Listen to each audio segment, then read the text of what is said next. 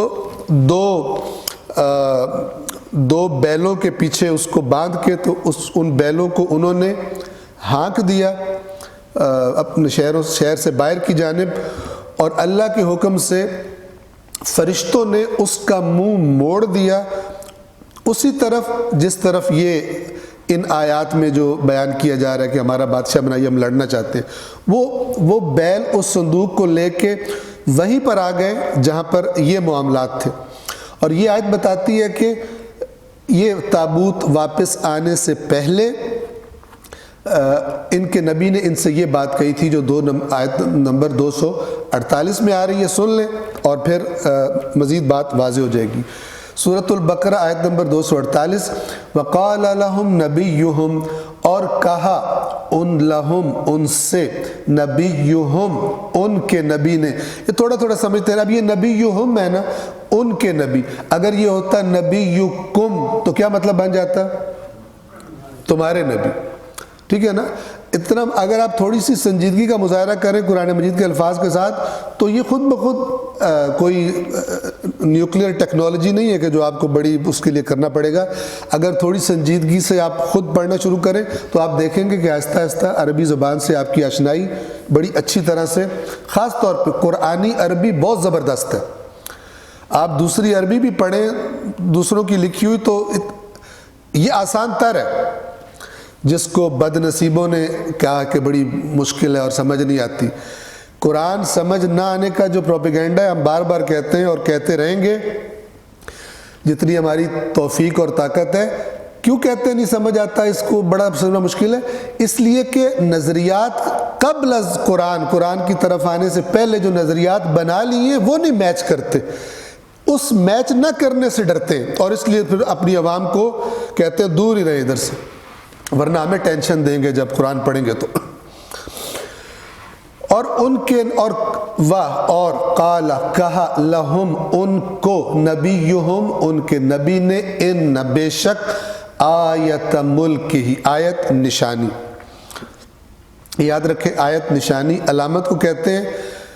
قرآن میں یہ اب یہاں پہ تابوت کو آیت کہا جا رہا ہے۔ اللہ تعالیٰ فرماتا ہے آسمان سے جو بارش برستی ہے، جو زمین سے سبزہ اگتا ہے، فلان اگتا ہے، ہواؤں کا چلنا، کشتی کا سمندر میں پانی میں چلنا، یہ سب آیات ہیں۔ اور قرآن مجید کے جو جملے ہیں ان کو بھی آیات کہا گیا۔ بیسک میننگ کیا ہے؟ نشانی۔ اور میں آپ کو عرض کروں کہ اصل میں نشانی بھی فارسی کا لفظ ہے۔ فارسی میں، اردو میں ہم لکھتے ہیں نا نام اور نیچے لکھتے ہیں پتہ، اینولپ پہ لکھا ہوتا ہے نام، نیچے کیا لکھا ہوتا ہے؟ جب آپ فارسی کا اینولپ پڑھیں گے تو اوپر لکھا ہوگا نام، نیچے لکھا ہوگا نشانی۔ نشانی یعنی پتہ، یعنی یہ تمام چیزیں قرآن مجید کے جملے ہوں یا یہ جو چیزیں اس کائنات میں ہماری نظروں کے سامنے بکھری ہوئی ہوں، یہ سب ایڈریس دیتی ہیں اللہ کا، اپنے خالق کا، اس لیے ان کو آیات کہا جاتا ہے۔ ٹھیک ہے؟ اب یہاں پہ کہا جا رہا ہے کہ ان کے نبی نے ان سے کہا کہ ان آیت ملک ہی، بے شک اس کے ملک کی، کس کے ملک کی؟ ملک یعنی سلطنت، بادشاہت، کس کا؟ طالوت۔ جب طالوت کو اناؤنس کیا، انہوں نے آگے سے اپنا ادھر ادھر رائے دی لیکن وہ نہیں مانی گئی۔ اللہ کے نبی نے کہا اللہ کا حکم ہے یہی بنے گا۔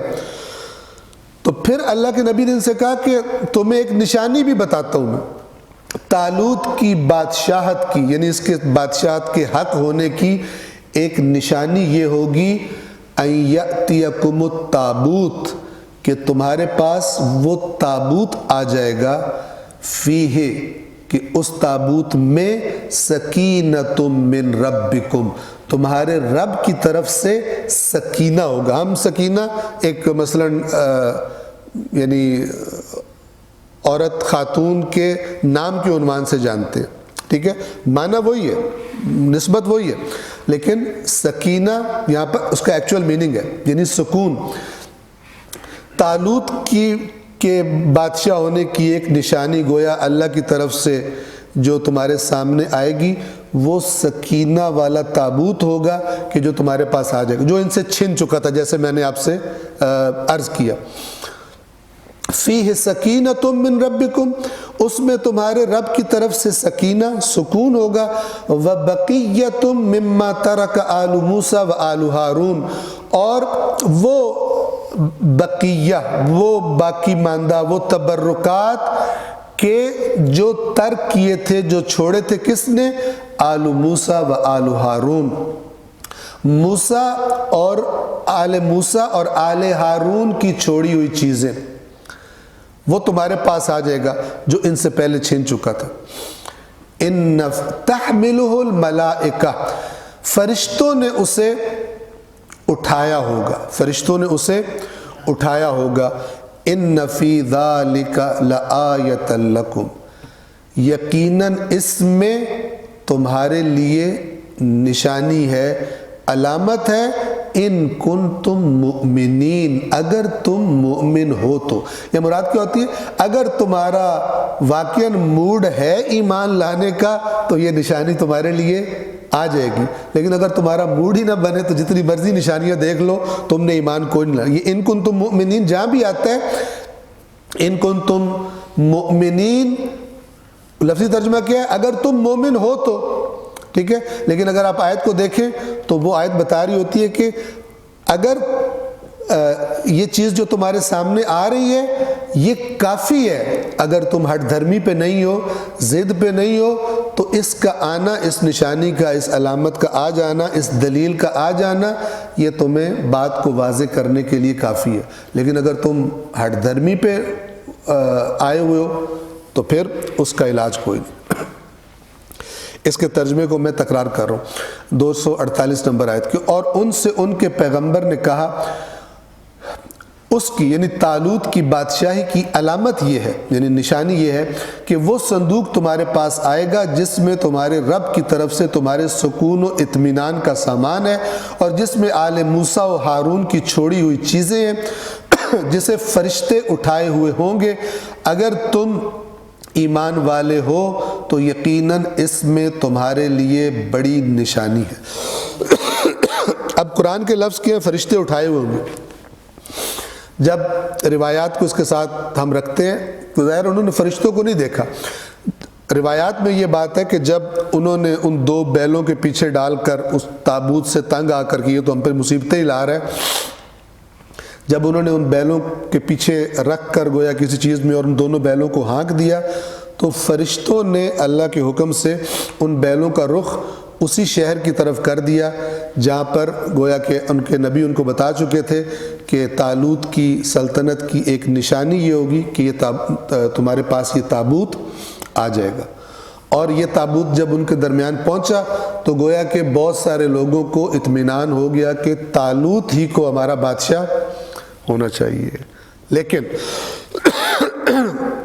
اگلی آیات بتاتی ہیں، اور آیات قرآن کے بارے میں ہمیشہ یہ بات آپ ذہن میں رکھیں کہ اللہ تبارک و تعالی جو واقعات بیان فرماتا ہے ان واقعات میں نکات ہوتے ہیں، ہدایت کے نکات ہوتے ہیں، عبرتیں ہوتی ہیں، جو آپ کو اب یہ پیش آئی حضرت مثلاً سموئیل کے زمانے میں،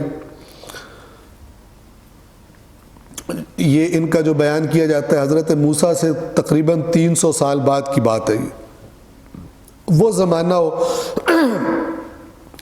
یہ قصہ بیان کن کے لیے ہو رہا ہے؟ جب قرآن اتر رہا ہے رسول اللہ کے ساتھیوں کے لیے، کیونکہ جہاد کا موقع آ گیا ہے، اور جہاد کے جب انسان کو اپنی جان خطرے میں ڈالنی، اپنا مال بھی ہو سکتا ہے مطالبہ کیا جائے کہ دو، ابھی زندگی موت کا مسئلہ ہے تو جو کچھ تمہارے پاس ہے دو، تو جب دین کی طرف سے کوئی سختی والا مطالبہ آتا ہے تو وہاں پہ پھر آٹومیٹیکلی چھانٹی ہونا شروع ہو جاتی ہے۔ جو ملاوٹ والا مال ہوتا ہے وہ آہستہ آہستہ بہانے بنانا شروع کر دیتے ہیں، کوئی نہ کوئی عذر پیش کر کے چاہتے ہیں جان چھوٹ جائے۔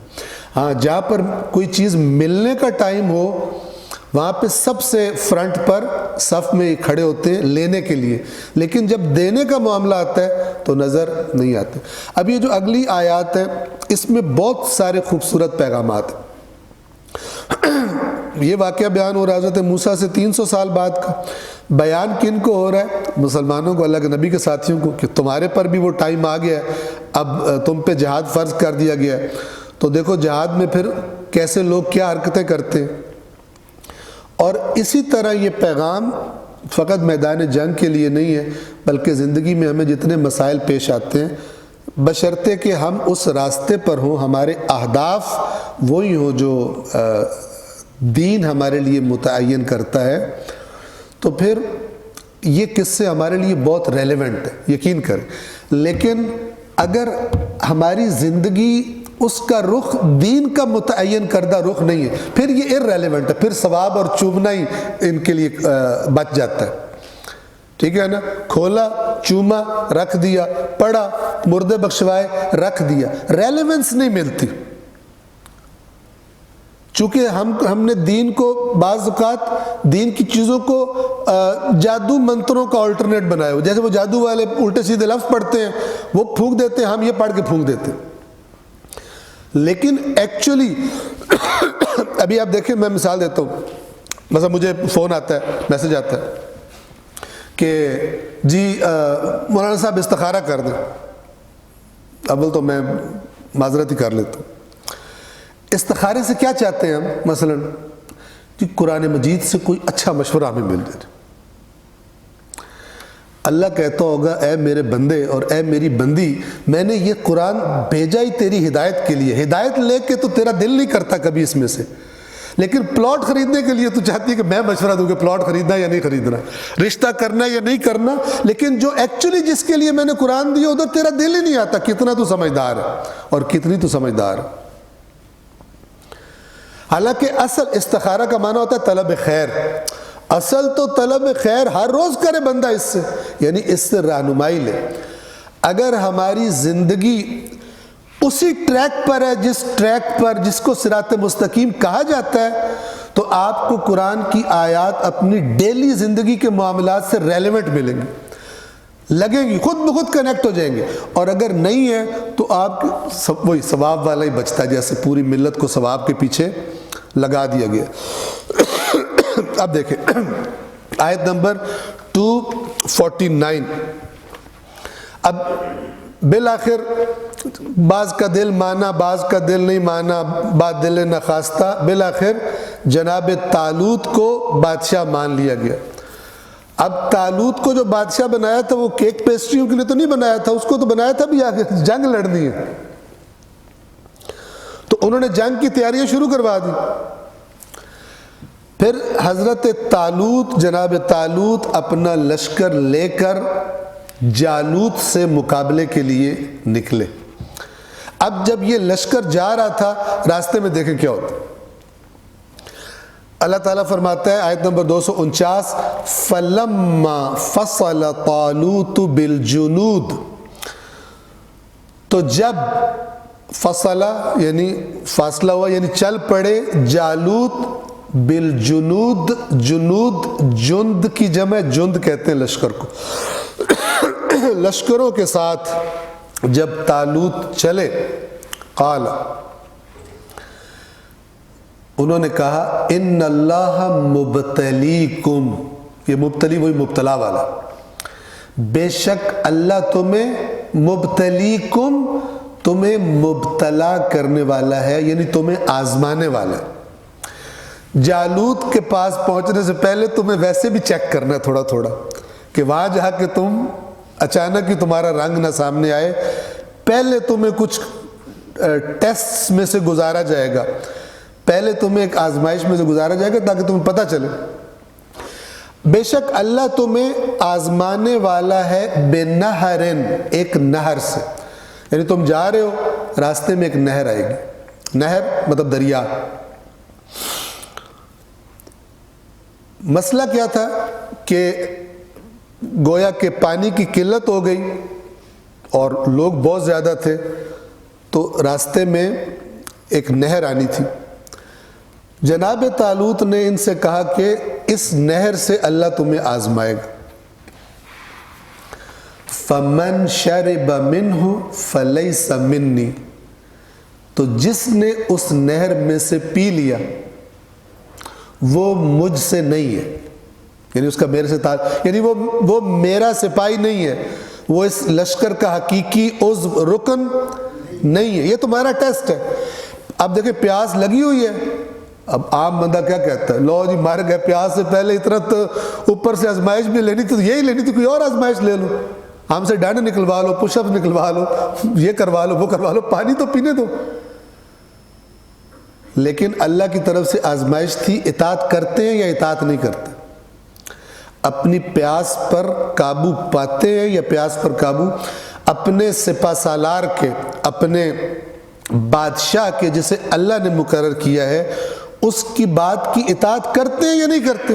یا فقط پانی دیکھ کر ہی ان کا اطاعت وغیرہ ساری غائب ہو جائے گی؟ فمن شرب منہ فلیس منی، پس جس نے پی لیا اس میں سے، فلیس منی، تو وہ مجھ سے نہیں ہے. یعنی اس کا تعلق میرے ساتھ نہیں ہے. ویسے بے شک لشکر میں آئے لیکن پتہ چل جائے گا کہ یہ اپنا بندہ اصل میں نہیں ہے. وَمَن لَمْ يَطْعَمْهُ، یطعم طعام سے، اصل میں طعام کہتے ہیں چکھنے کو، پھر اس سے کھانے کو بھی طعام کہا جاتا ہے. وَمَن لَمْ يَطْعَمْهُ، اور جس نے نہ چکھا،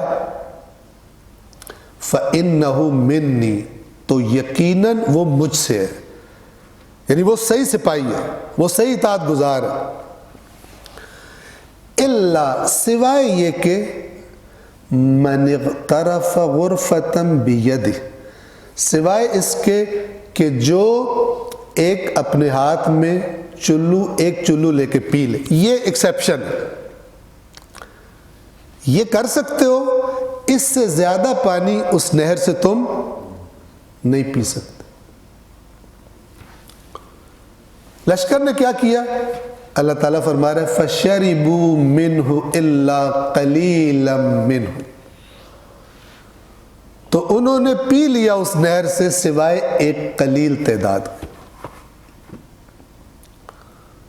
آپ سوچیں، اپنے وقت کے نبی، جس کو نبی مانتے ہیں، اس کے پاس آئے ہیں، اس نے اللہ کے حکم سے بادشاہ سلیکٹ کیا ہے اور وہ ان کو ایک حکم دے رہا ہے اور ساتھ یہ کہہ رہا ہے کہ اللہ تمہیں آزمانے والا ہے.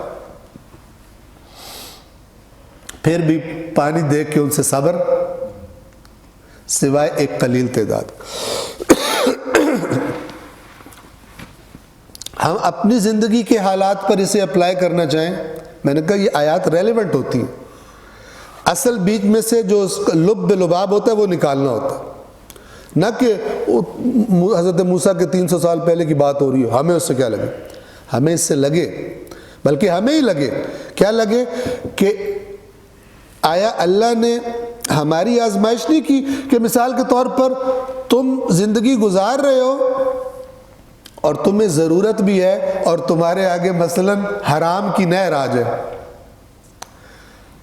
حرام مال کی تمہاری لگے سرکاری نوکری اور آگے سے ہر روز رشوت کی نہر گزرنا شروع ہو جائے، آفریں آنی شروع ہو جائے.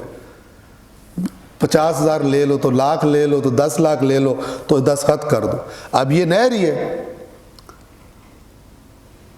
فَشَرِبُوا مِنْهُ إِلَّا قَلِيلًا مِنْهُ، سب نے پی لیا سوائے ایک قلیل تعداد. آج آپ پاکستان میں دیکھیں، حرام کی نہر سے پینے والے زیادہ ہیں یا حلال پر اکتفا کرنے والے زیادہ؟ بیسک بات وہی آزمائش ہے. تو اللہ بڑی آزمائشوں سے پہلے چھوٹی آزمائشیں لیتے ہیں. چھوٹے امتحان دو تب بڑے امتحان میں، پہلے اور نارمل میچ کھیلو، پھر جناب کوارٹر فائنل میں جاؤ، پھر جناب سیمی فائنل میں جاؤ، پھر فائنل میں جاؤ. لیکن جو پہلی میچ میں آؤٹ ہو جائے اور اس سے آگے جائے نہ، تو ان لوگوں کی اس زمانے میں اس طرح آزمائش تھی. جن کے زمانے میں کوئی جنگ کا موقع آ جائے، جہاد کا موقع آ جائے، ان کی اس طرح آزمائش ہے. اور جن کی زندگیوں میں مثلاً اس طرح جہاد اور جنگ قتال کا موقع نہ ہے، آزمائش سب کی ہے، چاہے زمانہ امن ہو اور چاہے زمانہ جنگ ہو۔ اور آزمائش کیا ہے؟ کون اللہ کی لمٹس، مقرر کردہ لمٹس کے اندر رہتا ہے، کنٹرول کرتا ہے خود پر، اور کون جب بھی مشکل آئے اس کو پرواہ نہیں ہوتی کہ میں نے خدا کی کون سی حد جو ہے وہ کب کراس کر لی ہے، اپنے مفادات پورے کرنے کے بعد پھر اینڈ پہ دین یاد، استغفر اللہ ربی واتوب الیہ، پھر چلو جی عمرہ کر رہا ہو تو یہ کر رہا ہو تو وہ کر رہا ہو، بیلنس کر لو سارے۔ قرآن مجید کا بتایا ہوا دین اصلاً اس کا تعلق ہی کوئی نہیں ان چیزوں سے۔ قرآن بتاتا ہے ہاں صدق کے دل سے جتنا بھی گنہگار ہے، صدق کے دل سے اگر توبہ کر لے اللہ تبارک و تعالیٰ کا دروازہ کھلا ہے، لیکن یہ نہیں ہے کہ عمرہ رشوت آرام، یہ نہیں ہے۔ اس طرح کی چیزیں آپ کو اللہ کی کتاب بڑی کلیئر بتائے گی کہ کوئی تعلق نہیں اس کا دین سے۔ یہ تو ایک فراڈ کی اور شکل ہے کہ ادھر بھی ہاتھ رکھو اپنا پورا رکھو اور ادھر بھی اپنے گمان کے مطابق کام بیلنس رکھو۔ فَشَرِبُوا مِنْهُ إِلَّا قَلِيلًا مِّنْهُمْ، تو انہوں نے پی لیا اس سے، یعنی اس نہر سے، سوائے قَلِيلًا مِّنْهُمْ، ان میں سے ایک قلیل تعداد کا، انہوں نے نہیں پیا۔ فَلَمَّا جَاوَزَهُ، تو جب جاوزہ، یہ وہی لفظ ہے جس کو ہم تجاوز کہتے ہیں۔ ہم اردو میں ذرا نیگیٹو معنوں میں عام طور پر ہاتھ سے تجاوز کہتے ہیں، ویسے تجاوز کا مطلب ہوتا ہے کراس کر جانا۔ تو جب انہوں نے نہر کو کراس کر لیا، ہوا اس نے یعنی طالوت نے، والذین آمنوا معہ، اور وہ لوگ جو ایمان لائے تھے اس کے ساتھ، جب انہوں نے نہر کو کراس کر لیا، قالو، کہنے لگے، اب گویا جب نہر کراس ہوگی آگے چلے گئے اور جالوت کے لشکر سے سامنا ہونے والا تھا۔ جالوت بہت ہی جو تاریخ میں روایات میں پتہ چلتا ہے دہشت ناک قسم کی شخصیت تھی، بہت ہی کوئی لمبا چوڑا اس کا قد تھا، بہت ہی جنگجو، اس سے جنگ پہ کوئی گویا کہ تیار نہیں ہوتا تھا، اور اس کا لشکر بھی بہت مضبوط تھا، اور ان سے ہی بنی اسرائیل نے پہلے وہ مار کھائی ہوئی تھی اور شکستیں کھائی ہوئی تھی۔ تو اب جب ٹکراؤ کا وقت قریب آیا تو یہ جنہوں نے پانی پی لیا تھا، اس پانی پینے کا اثر، یعنی خود پانی پینا بھی ایک علامت تھی کہ یہ 2 نمبر مال کافی ہے لشکر میں، اور یہ جو جنہوں نے پانی پیا تھا ان کی 2 نمبری مزید کب واضح ہوئی؟ جیسے جیسے جنگ کا وہ ٹکراؤ کا وقت قریب آیا، انہوں نے کیا کہنا شروع کیا؟ قالوا لا طاقت لنا اليوم بجالوت وجنود، آئے کس کے ساتھ ہیں؟ جالوت سے جنگ کرنے کے لیے۔ جب قریب آئے تو کہنے لگے ہمارے پاس کوئی طاقت ہی نہیں ہے آج جالوت اور اس کے لشکروں سے لڑنے کی۔ آئے کس لیے ہو؟ آئے جنگ کے لیے تھے، لیکن جب جنگ کا ٹائم آیا کہتے ہیں ہمارے پاس، ہم میں وہ طاقت ہی نہیں ہے کہ ہم جالوت اور اس سے ٹکرا سکیں۔ توجہ سے سنیں، یہ کون لوگ ہیں؟ جن سے پانی پہ صبر نہیں ہو سکا، جن سے پانی پیاس کے معاملے میں کنٹرول نہیں ہو سکا، وہ جالوت کے سامنے کیا کنٹرول کریں خود پہ، جہاں جان کے لالے پڑے۔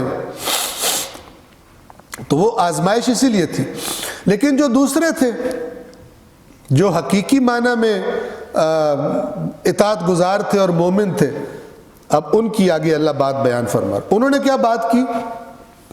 قال الذین یظنون، کہا ان لوگوں نے، یظنون ظن سے ہے گمان، قریب بے یقین، جن کو گمان تھا انہم ملاق اللہ، اس بات کا کہ وہ اللہ سے ملاقات کرنے والے، یعنی اللہ سے ملاقات انہوں نے کرنی ہی کرنی، آج نہیں تو کل، مہینے بعد، 2 سال بعد، بالآخر اللہ سے ملاقات کرنی ہے۔ میدان میں رہ کے لڑیں تب بھی کرنی ہے، میدان سے بھاگ جائیں تب بھی اللہ سے تو ملاقات ہونی ہے۔ تو کون سی ملاقات عزت والی ہوگی اور کون سی ملاقات رسوائی والی ملاقات ہوگی؟ اللہ کے سامنے رسوا ہو کے جائیں گے۔ لیکن اللہ نے ان کی صفت کیا بتائی کہ جن کو اس بات کا گمان تھا کہ انہوں نے اللہ سے ملاقات کرنی ہے، تو یہ گمان یہ انسان کے اندر سے خوف ختم کر دیتا ہے۔ یہ انسان کے اندر کیا اس طرح سے کہتا ہے کہ یہ زندگی نہیں ہے، صرف اس کا تو اینڈ ہونا ہی ہونا ہے، ایک اور زندگی ہے، اور اس زندگی کے اختتام پر جس اللہ نے تمہیں یہ زندگی دی ہے اسی سے تمہاری ملاقات ہونی ہے، اور اس زندگی کے میں جو تم نے کمائیاں کی ہیں اچھی یا بری، اسی کے نتیجے میں پھر ایک ابدی زندگی تمہیں عطا ہونے والی۔ تو اللہ تعالیٰ فرما رہے وہ لوگ، دیکھیں خداوند عالم صفت بتاتا ہے، وہ لوگ جن کو گمان تھا کہ انہوں نے اللہ سے ملاقات کرنی ہے، انہوں نے کیا کہا؟ کم من فئۃ قلیلۃ، کتنی ہی قلیل تعداد والی جماعتیں، فئہ یعنی جماعت، کتنی ہی قلیل تعداد والی جماعتیں ایسی ہیں، غلبت، جنہوں نے غلبہ پایا۔ دیکھیں امیدوار، اللہ نے جو حکم دیا ہوا ہے اللہ کے رسول کی طرف سے، اب جہاد فرض ہو گیا ہوا، وہ کرنا ہے، اگرچہ دشمن بہت بڑا ہے، بہت طاقتور ہے، لیکن ان کے اندر جو ایمان ہے وہ ان سے کون سی بات نکلوا رہا ہے؟ جن کے اندر ایمان نہیں ہے وہ کیا کہہ رہے ہیں؟ ہمارے اندر سوال ہی پیدا نہیں ہوتا، یہ تو خودکشی ہے ان سے لڑنا۔ لیکن جن کے اندر یہ ہے کہ ہمیں اللہ سے ملاقات کرنی ہے، اس پر ایمان ہے، وہ اور جملہ بول رہے ہیں۔ کیا بول رہے ہیں؟ کم من فئۃ قلیلۃ غلبت فئۃ کثیرۃ باذن اللہ، کتنی ہی قلیل تعداد والی جماعتیں ایسی ہیں جنہوں نے غلبہ پایا کثیر تعداد والی جماعتوں پر باذن اللہ، اللہ کے حکم سے۔ اب آپ سوچیں کہ مدینہ منورہ ہے، جہاد کے احکام آ رہے ہیں، ان آیات کو سن کر مومن کس طرح انرجی لیتے ہوں گے؟ یہ ان کو بتایا جا رہا ہے کہ اگر مکہ والے تعداد میں زیادہ ہیں تو تم یہ پہلی دفعہ تمہارے ساتھ نہیں ہو رہا۔ کم من فئۃ قلیلۃ غلبت فئۃ کثیرۃ باذن اللہ۔ اصلاً ایمان بندے کو ان لمیٹڈ قسم کی پاور دے دیتا ہے، نہیں، وہ ڈرتا نہیں ہے۔ اس کے لیے سب سے بڑی بات کیا ہوتی ہے کہ جو میری ڈیوٹی ہے، جو میری ذمہ داری ہے اللہ کی طرف سے، وہ مجھے ادا کرنی ہے، پھر اس کی قیمت جو بھی ہو جائے۔ یہ ضرور ہے کہ جو تدبیر کرنی ہے، جو محنت کرنی ہے، جو ایک انسان کے طور پر ہمارے بس میں ہے، وہ کی جائے۔ اس کے بعد اللہ پر توکل، اصل میں یہ معنی ہے توکل کا۔ کتنی ہی قلیل جماعتیں ایسی تھی جنہوں نے کثیر جماعتوں پر، یعنی تعداد میں جو زیادہ تھے، ان پر غلبہ پا لیا باذن اللہ، اللہ کے اذن سے۔ اب یہاں سے صبر کا معنی بھی سمجھیں۔ اللہ کیا فرما رہا ہے اس آیت کے آخر میں؟ واللہ مع الصابرین، واللہ مع الصابرین۔ تو بس صابر کون ہے؟ جو گھر بیٹھ جائے، جو میدان میں جا کے کہے کہ غلبہ پا لیا۔ جو میدان میں رہیں، ڈٹے رہیں، جنگ کریں، اگر جنگ کا ٹائم ہے، ان کے ساتھ ہے اللہ، نہ کہ جو باہر نہ نکلیں اور دعاؤں پہ زور رکھیں، پڑھ پڑھ کے پھونکے مارنے پہ زور رکھیں کہ یہ ہو جائے گا، یہ ہو جائے گا، بد دعائیں دشمنوں کو دینے پہ زور رکھیں۔ مثال کے طور پر یا اللہ کرپٹ حکمرانوں کو تباہ کر دے، ملاوٹ کرنے والوں کو غرق کر دے، فلان کر دے، اور وہ بڑھتے ہی جا رہے ہیں، پھلتے پھولتے ہی جا رہے ہیں۔ حالت کیا ہے ہماری؟ آپ دیکھیں بندہ ملتا ہے، جب سپیچ کا ٹائم ہے کہے گا تباہ کر دیا ہمارے ملک کو اس رشوت کے کلچر نے، میرا دل کرتا ہے میں رشوت خوروں کو چوک پہ لٹکا دوں۔ اپنی نوکری کی باری آئی، رشوت دیتا پھر رہا ہے، ڈھونڈتا پھر رہا ہے کہاں پہ دینی ہے، ٹھیک ہے نا؟ اپنے بچے کا اپنی دفعہ آئی تو، لیکن ویسے رشوت خوروں کو چوک پہ ٹانگنے کی تقریریں کر رہا ہے۔ جب یہ والا مزاج ہے تو پھر ہماری دعاؤں سے کچھ بھی نہیں ہونے والا، بد دعاؤں سے کچھ بھی نہیں ہونے والا، چونکہ اللہ تعالیٰ کن کو کہہ رہا ہے، کن کے ساتھ ہوں؟ جو میدان میں اپنی ذمہ داری ادا کر رہے ہوتے ہیں، چاہے سامنے سے جان کے لالے پڑے ہو۔ واللہ مع الصابرین، قرآن مجید سے ایکچول تصور صبر کا ملتا ہے، ورنہ ہمارا تو یہ صبر کا معنی بھی کرپٹ کر دیا گیا ہے، بزدلی کو اور کام چوری کو اور ذمہ داری ادا نہ کرنے کو اور گھر بیٹھ کے بد دعائیں دینے کو، ٹھیک ہے، کہتے ہیں یہ بڑا صابر آدمی۔ تو جو میدان میں محنت کر رہا ہے وہ صابر ہے، اصل میں جو سختی برداشت کر رہا ہے وہ صابر ہے، وہ ڈٹا ہوا ہے۔ یہ جو گھر میں کام چور پڑا ہوا ہے یہ کہاں سے صابر ہے؟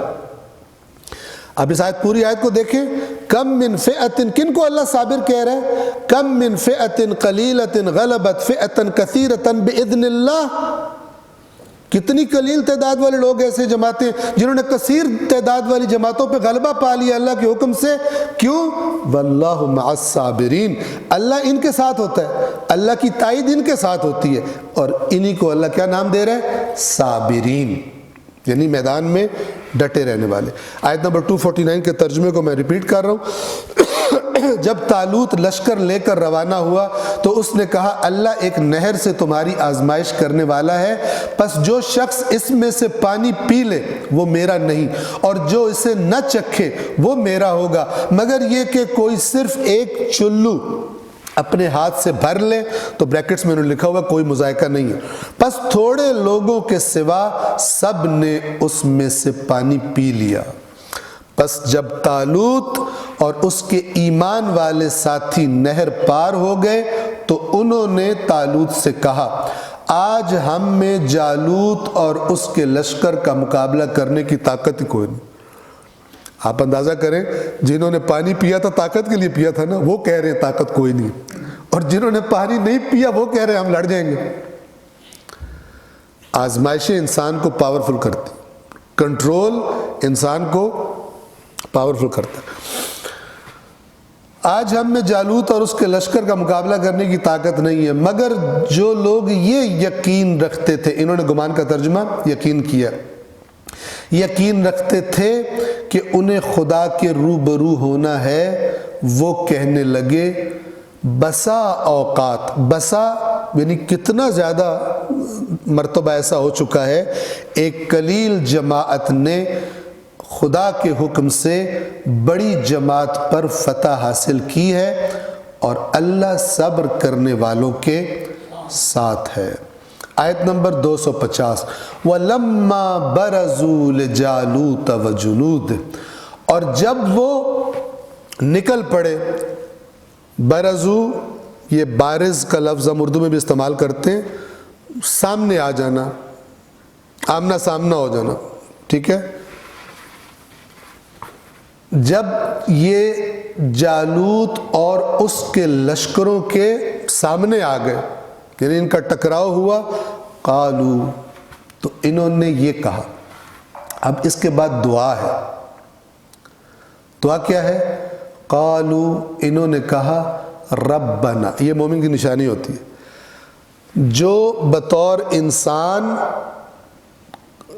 زحمت کرنی تھی، فوج جمع کرنی تھی، تیاری کرنی تھی، میدان میں آنا تھا، دشمن کے بالکل سامنے آ گئے، اب دعا کر رہے ہیں۔ یعنی تکیہ کس پر ہے؟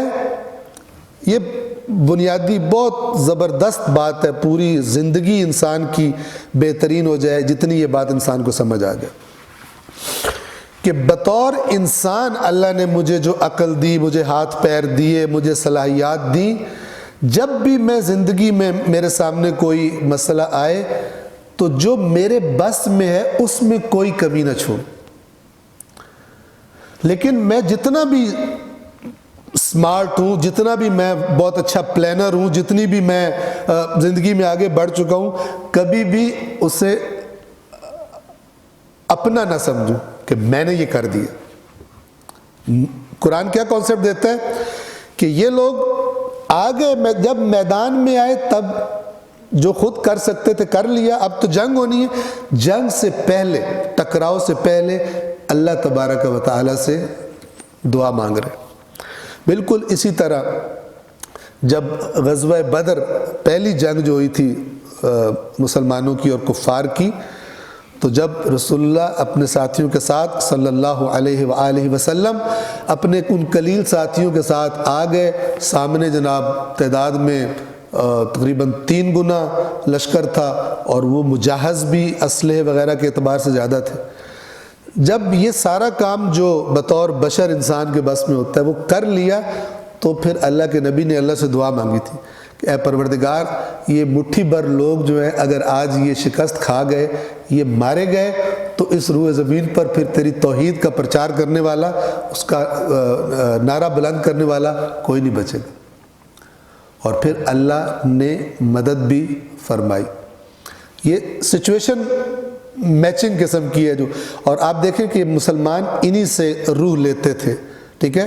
اے کاش کہ آج کا مسلمان بھی وہ ان سے روح اور انرجی لینا شروع ہو جائے، چومنے سے تھوڑا سا پیچھے ہٹ کے، اور ایکچول جو اس کی روح کو چومنا چاہیے وہ کام شروع کر دے۔ قالو، کہنے لگے، ربنا، اب لشکر برزو یعنی آمنے سامنے ہو گئے لشکر، اب ٹکراؤ ہونے والا ہے۔ اب کیا کر رہے ہیں؟ ربنا، اے ہمارے رب، افرغ علینا صبرا،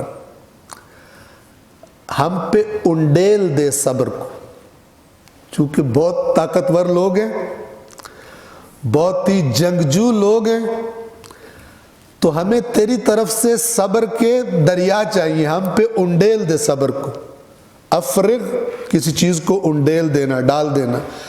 افرغ علینا صبرا، اب اس دعا کو سمجھنے کے لیے یہ ضرور سمجھیں کہ یہ دعا کہاں کھڑے ہو کے مانگ رہے ہیں، گھر میں بیٹھ کے نہیں مانگ رہے یا اللہ تمہارے دشمنوں کو ہلاک فرما دے، بلکہ عین آمنے سامنے ہو کے اللہ سے کہہ رہے ہیں اب ہمیں تیری مدد کی، اور بہت مدد کی تیری طرف سے، صبر ہمیں بہت زیادہ چاہیے۔ ربنا افرغ علینا صبرا، اے پروردگار ہم پہ انڈیل دے، لبریز کر دے ہم پر، ہمیں صبر سے۔ ایک یہ دعا صبر مانگ رہے ہیں، صبر یعنی ڈٹ جانا۔ وثبت اقدامنا، اور ہمارے قدموں کو، یہ تفسیر ہے گویا اس صبر کی، کیسے؟ ہمارے قدموں کو جما دے میدان میں، یعنی ہمارے قدم نہیں اکھڑے، یہ ہمیں تجھ سے چاہیے۔ وانصرنا علی القوم الکافرین، اور یہ جو کافر قوم آئی کھڑی ہمارے سامنے، ان کے خلاف ہماری نصرت فرما، ہماری مدد فرما۔ اب یہ دعا کسی محنت نہ کرنے والے بندے کے منہ پہ جچتی نہیں ہے۔ یہ کس کے منہ پہ جچتی ہے؟ جو مرد میدان ہو، جو مرد میدان ہو، جو اس کے جو بھی چیلنج ہو اس کے سامنے، وہ اپنے بس میں جو کر چکا ہو، اور اب کوئی فائنل سچویشن آ گئی ہو تو کہے ربنا افرغ علینا صبرا وثبت اقدامنا وانصرنا علی القوم الکافرین۔ جو اس وادی میں نہیں ہے وہ اس کی تسبیحیں بھی نکالتا رہے، وہ اس وادی میں نہیں، کہیں اور پہنچا ہوا۔ اور جب وہ جالوت اور اس کے لشکر کے مقابلے پر نکلے تو کہنے لگے پروردگارا ہمیں صبر سے لبریز فرما، ہمیں ثابت قدم رکھ، اور قوم کفار پر ہمیں فتح یاب کر دے۔ آیت نمبر 251۔ اب جنگ شروع ہوئی، حضرت داؤد یہاں پر سامنے آتے ہیں، یہ بھی بالکل نوجوان تھے، اور جب جالوت نکلا، جیسا کہ میں نے عرض کیا روایات میں ملتا ہے کہ انتہائی طاقتور اور بہت ہی دہشت ناک قسم کی شخصیت تھی، تو اس نے چیلنج کیا کہ آؤ میرے مقابلے پر کوئی آئے۔ تو جناب جالوت کے لشکر سے ایک بالکل نوجوان جو دیکھنے میں کوئی ان کا مقابلہ ہی نہیں لگتا تھا، وہ حضرت داؤد یہ نکلے اور اس نے گویا ان کو حقارت سے کہا کہ تو مطلب میرے میچ کا ہی نہیں ہے، ٹکر کا ہی نہیں ہے. تو انہوں نے کہا کہ انہوں نے پھر اس کو غصہ دلایا. اس نے کہا تم چھوٹے ہو، تمہاری جان بخشی کر رہا ہوں، تم چھوڑو، جاؤ کسی میرے ٹکر کے بندے کو بھیجو. انہوں نے بجائے یہ کہ اس کی بات سے کچھ نرم پڑتے، انہوں نے اس کو اور غصہ دلایا. کہا میں تجھے ماروں گا، تجھے لڑنے آیا ہوں، بچ کے دکھا دوں. اب یہ بھی بہرحال اس نے بھی حملہ کیا.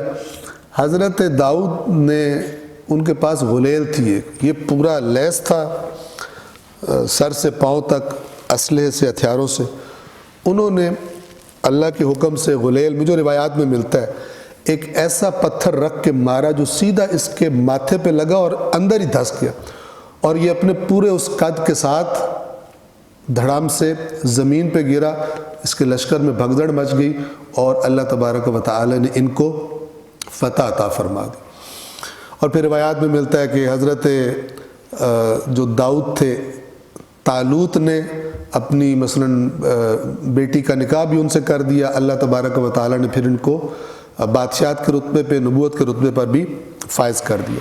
قرآن کے لفظ یہ آیت نمبر 251 میں فَهَزَمُوهُمْ بِإِذْنِ اللَّهِ، تو انہوں نے شکست دے دی ان کو اللہ کے حکم سے. یہ جو اذن کا لفظ ہے نا، یہ بعض اوقات اجازت کے معنوں میں آتا ہے، بعض اوقات عربی زبان میں امر کے معنی میں آتا ہے. تو جب جملہ انسان پڑھتا ہے تو اس کو آئیڈیا ہو جاتا ہے کہ یہ اجازت ہے یا امر کے معنی میں استعمال ہو رہا ہے. فَهَزَمُوهُمْ، تو انہوں نے، یعنی طالوت کے لشکر نے ان کو، یعنی جالوت والوں کو شکست دے دی بِإِذْنِ اللَّهِ، اللہ کے اذن سے. وَقَتَلَ دَاوُودُ جَالُوتَ، اور قتل کر دیا داود نے جالوت کو. وَآتَاهُ اللَّهُ الْمُلْكَ وَالْحِكْمَةَ وَعَلَّمَهُ مِمَّا يَشَاءُ، اور عطا کیا اس کو، یعنی داؤد کو، اللہ نے ملک اور حکمت. یعنی حضرت داؤد گویا کہ طالوت کے بعد بادشاہ بھی وہ قرار پائے، اور اللہ نے ان کو سلطنت بھی عطا کی اور حکمت بھی عطا کی. وَعَلَّمَهُ مِمَّا يَشَاءُ، اور داؤد کو تعلیم دی اس چیز کی کہ جو اللہ نے چاہی، یعنی جن جن چیزوں میں سے اللہ کی مشیت تھی داؤد کو ان کی تعلیم دی. یعنی یہ اشارہ ہے کہ بہت کچھ، بہت سارا علم اللہ تبارک و تعالیٰ کی طرف سے حضرت داؤد کو عطا ہوا. ایک صلوات پڑھیں محمد و آل محمد. آیت کے اگلے حصے میں پروردگار عالم ایک اوورآل قانون جو اللہ کی طرف سے اس دنیا پر حاکم ہے اس کی طرف اشارہ کر رہے. مثال تو یہ گزری، یعنی یہ جو جنگ ہوئی تھی، لیکن یہ جو واقعہ بیان کیا اللہ تعالیٰ فرما رہا ہے، اگلے الفاظ سے پتہ چل جائے گا کہ یہ ایک اللہ کا قانون ہے جو اللہ نے اس دنیا میں رکھا ہے، جس کی ایک شکل یہ تھی. اور وہ کیا ہے کہ اللہ تبارک و تعالی اپنے بعض بندوں کے ذریعے بعض بندوں کو دفع کروا دیتا ہے، ان کا تسلط ختم کر دیتا ہے، انہیں شکست دلوا دیتا ہے، ان کو نیست و نابود کروا دیتا ہے. جب بھی کوئی قوم جن کو اللہ اپنی نعمتیں عطا کرے، اقتدار عطا کرے، اگر وہ سرکش ہو جائیں اور ظلم میں اور تجاوز میں آگے بڑھنا شروع ہو جائیں تو پھر پروردگار عالم دیر یا زود ان کی رسی کھینچتا ہے. اور یہ کام وہ اپنے، بعض اوقات تو قوموں پہ عذاب آتے ہیں، بعض اوقات اپنے بندوں کے ذریعے سے، انہی کی طرح کے انسانوں کے ذریعے سے خداوند عالم ان کے شر کو دور فرما دیتا ہے. تو فرمایا وَلَوْلَا دَفْعُ اللَّهِ النَّاسِ، اگر نہ ہوتا اللہ کا لوگوں کو دفع کرنا. یہ دفع، دال فے عین، یہ وہی لفظ ہے جس سے ہم دفاع بھی کہتے ہیں. اردو میں دفاع، فوج دفاع کرتی ہے ملک کا، میں نے یوں دفاع کیا اپنی بات کا. دفع اصل میں ہے کہ کسی حملہ آور کو جو آپ پہ نقصان پہنچانا چاہ رہا ہے اس کو دور کر دینا. اگر اللہ لوگوں کو دفع نہ کرتا، بعضهم ببعض، کچھ کو کچھ کے ذریعے، یعنی کچھ لوگ ہیں جو خرابیوں میں آگے بڑھ گئے ہیں، تو اللہ کچھ انہی جیسے بندوں کے ذریعے ان کو شکست دلواتا ہے، ان کا اقتدار ختم کروا دیتا ہے، ان کو ذلیل و رسوا کروا دیتا ہے۔ یہ اللہ اپنا ایک قانون بیان کر رہا ہے۔ اگر ایسا نہ ہوتا، اللہ یہ فرماتا وَلَوْلَا، اور اگر اللہ کا یہ قانون نہ ہوتا لَفَسَدَتِ الْأَرْض، تو زمین میں فساد ہو جاتا، زمین تباہ و برباد ہو جاتی۔ کیا مطلب کہ ایک دفعہ جب ظالم اقتدار میں آ جاتا پھر ظالموں کا اقتدار ہمیشہ رہتا۔ لیکن کوئی ظالم جتنا پاورفل ہو، جتنا طاقتور ہو، کئی ایسے ہیں کہ اپنے آپ کو ہی رب اور اللہ کہتے تھے، لیکن تاریخ بتاتی ہے کہ آخر میں انتہائی بے چارگی کے عالم میں ذلیل و رسوا ہو کر ان کے اقتدار ختم ہوئے۔ تو اس طرف اشارہ ہے۔ اللہ تعالیٰ فرما رہا ہے اگر یہ نہ ہوتا لفسدت الارض، تو زمین فاسد ہو جاتی، زمین میں فساد ہو جاتا۔ وَلَكِنَّ اللَّهَ ذُو فَضْلٍ عَلَى الْعَالَمِينَ، لیکن اللہ صاحب فضل ہے عالمین پر، یعنی اپنی مخلوقات پر۔ آیت نمبر 251 کے ترجمے کو میں تکرار کروں، چنانچہ اللہ کے اذن سے انہوں نے کافروں کو شکست دی، اور داؤد نے جالوت کو قتل کر دیا، اور اللہ نے انہیں سلطنت و حکمت عطا فرمائی، اور جو کچھ چاہا انہیں سکھا دیا۔ اور اگر اللہ لوگوں میں سے بعض کے ذریعے دفاع نہ فرماتا رہتا تو زمین میں فساد برپا ہو جاتا، لیکن اہل عالم پر اللہ کا بڑا فضل ہے۔ اور یہ آیت نمبر 252 ہم پڑھ لیں، اس جز کی یہ آخری گویا آیت ہے 252۔ تِلْکَ آیات اللہ، یہ اللہ کی آیات ہے، نَتْلُوهَا عَلَيْكَ، جسے ہم تلاوت کر رہے ہیں آپ پر، پڑھ رہے ہیں آپ پر، یعنی آپ کی طرف وحی کر رہے ہیں۔ اب جب یہ نتلو کا لفظ آ گیا ہمیں پتہ لگ گیا یہ آیات سے مراد قرآن کی کے جملے، اب اس سے مراد آسمان و زمین اور تابوت اور وہ نہیں ہے۔ تو جس کانٹیکسٹ میں لفظ آتا ہے اپنا معنی خود ہی وہ بتا دیتا ہے کہ میں کس معنی میں ہوں۔ تِلْکَ آیات اللہ، یہ اللہ کی آیات ہیں، نتلوہا، انہیں ہم تلاوت کر رہے ہیں، علیکا، اے رسول، آپ پر، بالحق، یعنی یہ برحق، یہ حقائق پر مبنی ہے۔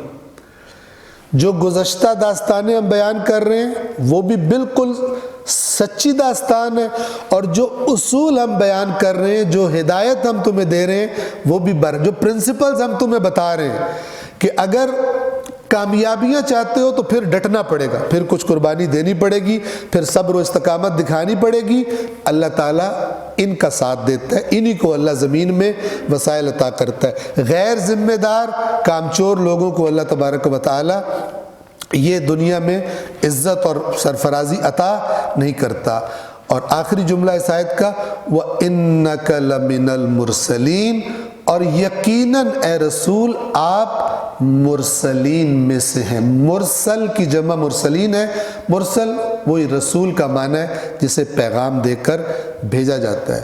وَإِنَّكَ لَمِنَ الْمُرْسَلِينَ، یہ رسول اللہ کو بھی تسلی اور تھپکی ہے، تائید ہو جاتی ہے، حالانکہ پتہ ہے رسول اللہ کو، اور دوسرے جو یہ آیات سن رہے ہیں ان کو بھی اشارہ کیا جا رہا ہے کہ یہ جو تم باتیں سن رہے ہو اللہ کا کلام ہے، اور اللہ کے پیغمبر سے، اللہ کا پیغام لانے والے کی زبان سے تم سن رہے ہو، لہٰذا انہیں معمولی باتیں نہ سمجھنا۔ آیت نمبر 252 کے ترجمے کو تکرار کر رہا ہوں، یہ ہے اللہ کی آیات جنہیں ہم حق کے ساتھ آپ پر تلاوت کرتے ہیں، اور آپ یقیناً مرسلین میں سے ہیں۔ ایک صلوات پڑھیے محمد و آل محمد۔